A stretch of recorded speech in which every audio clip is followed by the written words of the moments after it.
Seringkali kita mendengar pertanyaan, mengapa harus dibeda-bedakan antara ilmu agama dengan ilmu dunia?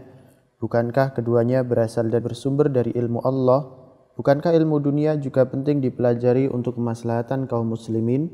Demikian pula kita dapati sebagian orang yang menyampaikan dalil-dalil tentang keutamaan ilmu, baik dalil Al-Quran maupun As-Sunnah, namun untuk mendorong orang agar semangat belajar dan meraih ilmu dunia.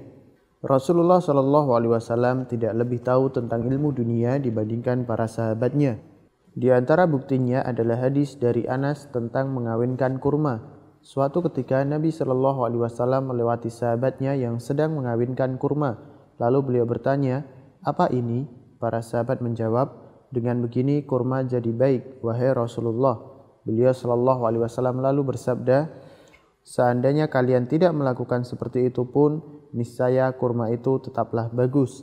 Setelah beliau berkata seperti itu, mereka lalu tidak mengawinkan kurma lagi, namun kurmanya justru menjadi jelek. Ketika melihat hasilnya seperti itu, Nabi Shallallahu Alaihi Wasallam bertanya, "Kenapa kurma itu bisa jadi jelek seperti ini?" Kata mereka, "Wahai Rasulullah, engkau telah berkata kepada kita begini dan begitu."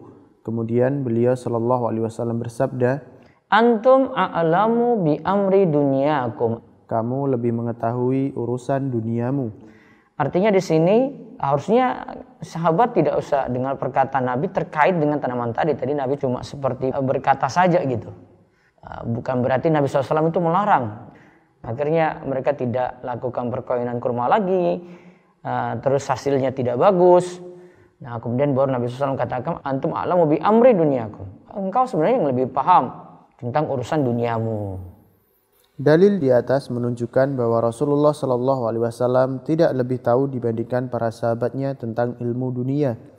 Andai saja kalau yang dimaksud dengan dalil-dalil Al-Quran dan As-Sunnah tentang keutamaan ilmu dan pahala bagi para penuntut ilmu adalah ilmu dunia, lalu bagaimana mungkin Rasulullah Shallallahu Alaihi Wasallam tidak menjadi yang terdepan dalam hal ini dan justru kalah dari para sahabatnya? Seandainya kalau yang dimaksudkan di sini adalah ilmu dunia itu yang terpuji, harusnya Rasulullah SAW terdepan.